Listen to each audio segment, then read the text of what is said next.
kita pengen tadabbur ayat supaya bisa healing perasaan kita yang sedang terluka, healing tentang beban kita.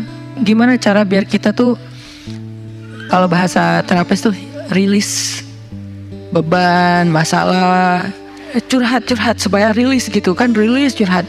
Oke, itu salah satu metode. Terus apa metode lain untuk kita rilis atau kita bisa healing dengan ayat-ayat Al-Quran? Tadabbur. Jadi ada tafakkur, ada tadabbur, ada terapi. Islam tuh banyak banget hal-hal yang bagus, tapi tidak ada yang lebih indah dan lebih tepat dan lebih efektif daripada terapi dengan tadabbur Al-Quran. Bukan hanya baca, tapi tadabbur Al-Quran. Menghayati, memahami pesan-pesan Allah di dalam Al-Quran. Makanya ketika Nabi punya masalah, obatnya Al-Quran. Itulah kenapa di dalam Al-Quran Allah menyebutnya wasyifa'un lima fis sudur. Dia itu obat, penyembuh, bahkan bukan obat. Kalau obat itu dawa, kalau syifa penyembuh. Dawa belum tentu sembuh, bisa sembuh bisa enggak. Tapi kalau syifa ya udah pasti sembuh. Maka Allah menyebutkan Al-Quran itu sebagai bukan dawa, tapi disebutkan sebagai syifaun lima fis sudur, obat hati, obat jiwa, obat mental. Walaupun banyak ulama menganggap bahwa dia juga bisa menjadi obat fisik, dan saya percaya itu. Tetapi yang lebih dahsyat lagi adalah dia memang obat mental. Pertanyaannya, bagaimana menjadikan Al-Quran sebagai syifa, healing? Ayat-ayatnya gimana cara kita mentadabburinya? Semua ayat sama, cuman yang membedakan satu dengan yang lain fadilahnya. Tapi semua sama-sama istimewa. Jadi nggak boleh ada satupun ayat yang kita anggap nggak penting. Alif Lam Mim, apa pentingnya? Nun, Qaf, Shad, satu huruf doang. Nggak, biasa aja. Sehingga kita ngerasa membaca ayat itu nggak terlalu istimewa. Sama, satu huruf pun itu istimewa di Al-Quran. Kan kata Nabi, satu huruf seperti 10 kebaikan. Jadi kalau kita baca Nun, udah aja, alhamdulillah udah ngaji. 10 kebaikan loh itu. Tapi kalau udah tahu 10 kebaikan, ngapain satu huruf? Udah aja wal qalami wa ma yasturun, lanjut dong. Udah tahu tuh 10 kebaikan cuma satu huruf, sayang banget ya karena ada waktu. Dan ketika membacanya jangan target saya harus cari waktu yang tepat nih buat baca Quran biar khatam 1 juz. Jangan cari waktu yang tepat, susah. Lama-lama sampai malam akhirnya nggak kebaca. Asal ada waktu baca aja dulu, dapat setengah halaman, dapat 2 baris, dapat 1 baris, pokoknya baca aja dulu. Jadi tadabbur, cara untuk bisa menjadikan Al-Quran sebagai syifa, tadabbur. Bagaimana dulu Nabi, sahabat, orang-orang solih mentadabburi Al-Quran?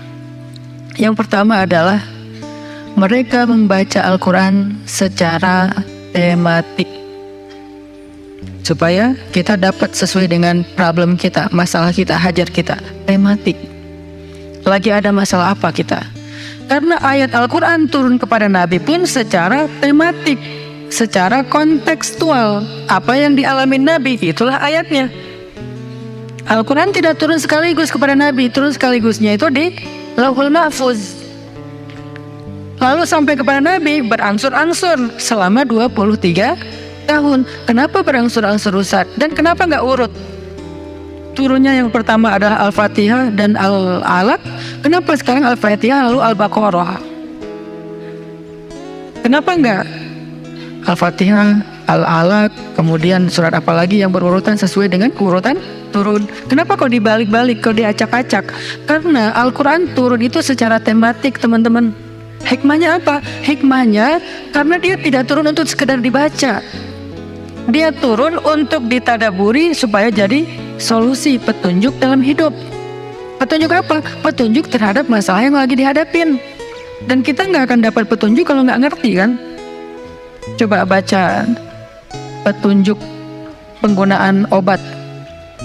Bahasanya bahasa bahasa Thailand misalnya. Banyak kap-kapnya. Susah kan kita? Gimana berapa hari sekali? Kayaknya 5 kali sehari deh. Padahal cuma 2 kali sehari. Nggak bisa dapat petunjuk karena nggak ngerti. Maka supaya kita bisa tadabbur, kita pahami. Nah, memahaminya apa? Sesuai dengan tema.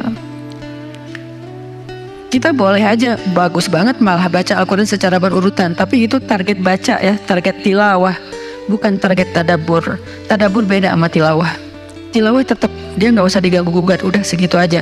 1 hari 1 juz, setengah juz, 2 bulan sekali khatam, sebulan sekali khatam, itu lanjut aja udah. Karena itu memang target membaca.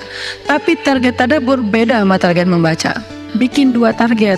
Kalau tadabbur memang gak panjang-panjang dan gak berurutan, tematik. Kita mau lagi masalah apa sih? Gimana kita cari temanya Ustadz? 1, bisa nyari ke Simbah Google, ayat tentang, klik keluar. Buat kita yang mungkin kita sama nih dengan saya, masih sama-sama belajar, paling gampang tadi nanya aja ke Google, pakai aja indeks. Atau cara yang lebih, ini kalau mau, saya beberapa kali nyoba soalnya, kalau mau bukan ngetes ya, kalau mau agak sedikit lebih seru nih, agak lebih seru. Tapi kalau belum berhasil jangan salahin saya. Kalau agak lebih seru nih, saya suka gini, pegang Quran, lagi ada masalah nih, Bismillah, ayatnya pas, wah ini saya banget nih. Bisa kayak gitu juga metodenya. Jadi kayak minta dibimbing sama Allah aja gitu. Tapi kadang-kadang dapat ayatnya tuh nggak sesuai tema saya, Ustaz, kata kita. Padahal kata Allah ini yang kamu butuhin tuh ini nih. Bisa gitu juga dengan syarat membukanya pakai Bismillah, bukan membuka yang itu ya Allah ya, yang itu ya. Jangan maksa. Allah lebih tahu. Bismillah. Ayatnya tentang makanan. Oh mungkin kita masalahnya emang masalah berat badan mungkin, atau masalah mubazir mungkin, sehingga merembet kemana-mana. Allahu alam. Tapi kalau mau lebih jelas ya udah cari pakai yang tadi, dapat ayatnya secara tematik.